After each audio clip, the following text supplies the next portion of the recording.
Assalamualaikum warahmatullahi wabarakatuh. Perkenalkan, nama saya Hasyim Milaf Sanzani, NIM C01171399 dari kelompok 28 kelas A Fakultas Kedokteran Universitas Hasanuddin. Jadi pada kesempatan kali ini di sini saya akan membuat video skill yang berjudul bantuan dasar pada anak. Baik, jadi sebelum saya melakukan tindakan, di sini saya akan mempersiapkan alat-alat terlebih dahulu. Yang pertama di sini ada ambu bag yang sudah kita pasang menggunakan masker dengan reservoir bag. Lalu selanjutnya di sini ada masker, lalu di sini ada pipa suction, lalu di sini ada balon hisap. Baik, jadi di sini saya akan melakukan bantuan dasar pada anak. Jadi yang pertama di sini saya akan mencuci tangan 6 langkah. Ya, setelah itu sini saya memakai handscoon.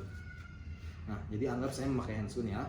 Nah, jadi untuk langkah pertama di sini saya akan menilai kesadaran dari pasien ya dengan teknik aku alat verbal, pain, and unresponsive. Jadi untuk menilai bagian pasien atau alertnya atau kesadarannya, kita menepuk pada bayi, dek bangun dek, dek bangun dek, bangun dek. Setelah itu kita mengecek bagaimana verbal serta pain atau unresponsive dengan melakukan mencubit pada pasien ya. Nah, situlah kita nilai bagaimana nyerinya dan unresponsive. Nah, selanjutnya itu kita di sini meminta pertolongan pada orang ya. Tolong, ada pasien gawat, atau menekan kode blue. Selanjutnya itu di sini kita memposisikan pasien atau meletakkan atau melakukan tindakan di mana sini kita meletakkan pada tempat yang datar dan keras dan posisi lurus ya. Selanjutnya itu kita melakukan penilaian dengan teknik ABCD ya. Jadi yang pertama sini adalah RW-nya, bagaimana jalan nafasnya ya. Bagaimana apabila ada sumbatan jalan nafas, maka kita lakukanlah head tilt and chin lift, di mana head tilt itu kita lakukan penekanan pada dahi baik anak. Setelah itu dengan chin lift dengan satu jari itu kita lakukan penekanan ke arah keluar dengan menekan pada bagian dagunya ya. Nah, satu jari dagu dan kita tekan ke atas. Nah, setelah itu bagaimana kita evaluasi juga dengan breathingnya ya, dengan teknik mohon maaf, tadi apabila ada lendir pada anak, bisa juga kita melakukan pengisapan menggunakan balon ya. Kita ambilkan lendirnya menggunakan balon ya, balon pengisap ya.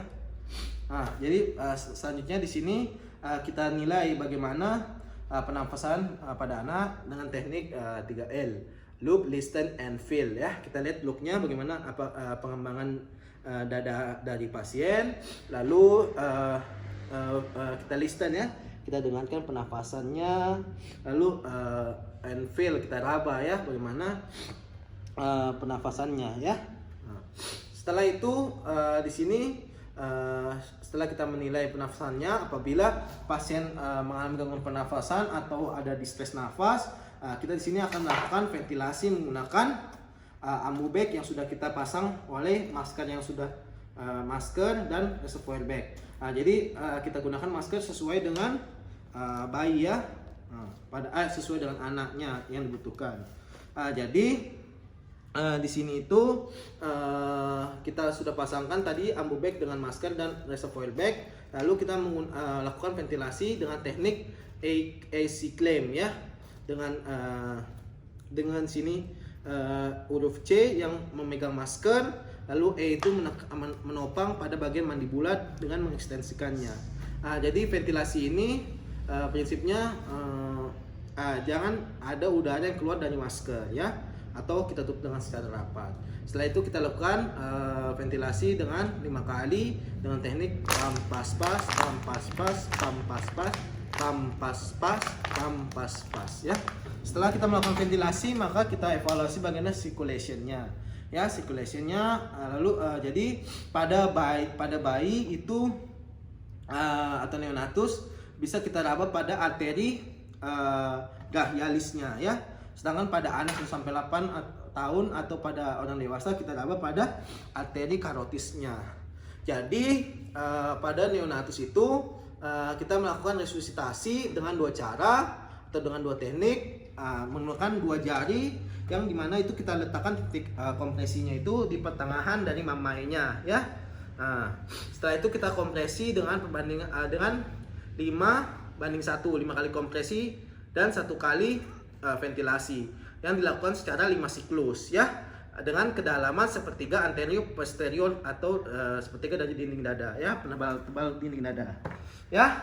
Setelah itu ada juga teknik dengan 2 tangan ya, dengan penekanan itu menggunakan ibu jari ya, dimana tangan ini kita letakkan di punggung pasien, punggung bayi atau badan bayi, lalu kita lakukan kompresi dengan sama perbandingan 5:1 pada neonatus ya. Nah, di pertengahan tadi mamae ya, dengan 5 kali kompresi, 1 kali ventilasi ya. Nah, selanjutnya itu pada anak lebih dari 1-8 tahun ya, kita lakukan juga kompresi tapi menggunakan 1 lengan ya. Nah, dimana di sini kita letakkan lengan kita ya pada lurus tegak, pada bagian tegak lurus terhadap sternum. Lalu di sini kita melakukan kompresi itu pada sepertiga distal dari sternum ya. Nah, lalu kita lakukan kompresi dengan perbandingan 30:2 ya. 30 kompresi, 2 kali ventilasi ya, ventilasi yang kita lakukan dengan 5 siklus ya. Jadi misalnya kita lakukan kompresi 1, 2, 3, 4, 5, 6, 7, 8, 10, 11, 12, 13, 14, 15, 16. Nah, setelah itu setelah 30 kali kita lakukan di sini kita lakukan di sini ya, kita lakukan sini ventilasi 2 kali ya. Jadi kalau untuk 1 penolong itu kita lakukan kompresi 30 kali 2 kali ventilasi. Sedangkan kalau dengan 2 penolong, yaitu yang satunya melakukan kompresi, yang satunya ventilasi, yang satunya melakukan ventilasi, itu dilakukan 15:2, 15 kompresi 2 kali 2 kali ventilasi. Jadi untuk resusitasi ini dilakukan selama 2 menit ya, atau dengan 100 kali per frekuensinya 100 kali per menit ya. Ya, jadi kalau pada orang dewasa sama juga kita lakukan dengan anak 1-8 tahun tapi menggunakan 2 tangan ya, atau 1 tangannya kita letakkan pada setengah bagian sternum, lalu satunya tangan kita letakkan di atasnya, lalu kita lakukan kompresi dengan sama perbandingan 30:2 ya. Jadi setelah kita melakukan kompresi dada dan ventilasi, lalu kita nilai atau kita evaluasi lagi bagaimana pernafasannya, dan kita raba juga denyut nadinya ya. Jadi setelah kita melakukan 5 siklus, kita nilai apabila masih ada tidak teraba denyut nadinya atau ada pernafasan yang masih tidak normal, maka kita lakukan lagi kompresi dan kita lakukan tadi ventilasi ya. Jadi setelah kita melakukan PCR atau sudah baik, jadi apabila terdapat sumbatan jalan nafas, misalnya ada choking atau tersedak. Jadi kalau misalnya pada neonatus ya, biasanya kalau pada neonatus itu adalah cairan ya, ada cairan atau gargling ya. Itu kita bisa gunakan suction ya, untuk mengambil cairan air susu biasanya kalau pada neonatus ya, menggunakan suction. Tapi apabila pada neonatus itu ada sumbatan jalan nafas benda padat, maka bisa kita lakukan dengan cara yang pertama di sini adalah back slaps ya.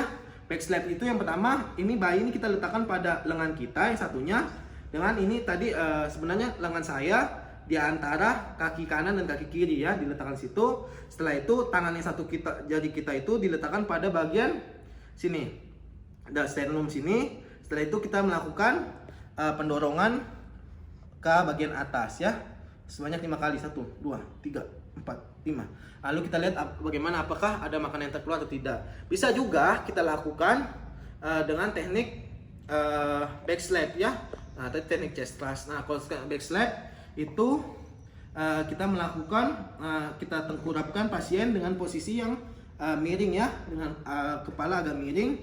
Ya, setelah itu kita melakukan penumpukan pada antara skapula kanan dan skapula kiri, tengah-tengah ya, dengan penumpukan ke bagian depan, ke atas ini ya. 5 kali, 1, 2, 3, 4, 5. Lalu lihat apakah ada makanan yang terkeluar atau tidak. Nah, selanjutnya untuk pada anak-anak bisa kita lakukan di sini abdominal thrust atau Heimlich maneuver, atau anak 1 sampai 6 tahun juga bisa kita lakukan Heimlich maneuver atau abdomen thrust. Nah, di mana di sini kita letakkan dua tangan kita seperti meluk pasien, lalu yang kita letakkan pada bagian pertengahan epigastricum dan ulu hati. Ya, setelah itu kita lakukan penarikan ke bagian atas ya, kita dorong ke bagian, kita tarik ke bagian atas 5 kali ya. Setelah itu kita lihat, kita evaluasi apakah masih ada sumbatan jalan nafas. Ya, baik. Sebagai kesimpulan, di sini saya akan menyimpulkan di mana kita lakukan yang pertama di sini memposisikan pasien, lalu kita di sini menilai jalan nafas pasien dan melakukan RJP apabila tidak terlabur denyut nadi, serta tadi untuk menolong pada anak apabila ada sumbatan cairan bisa kita menggunakan tadi suction, dan kalau misalnya pada anak 1-8 bisa kita lakukan di sini chest thrust, atau bisa juga kita lakukan back slap, dan bisa kita juga lakukan Heimlich maneuver. Ya, jadi mungkin sekian dari saya, kurang lebihnya mohon maaf. Wassalamualaikum warahmatullahi wabarakatuh.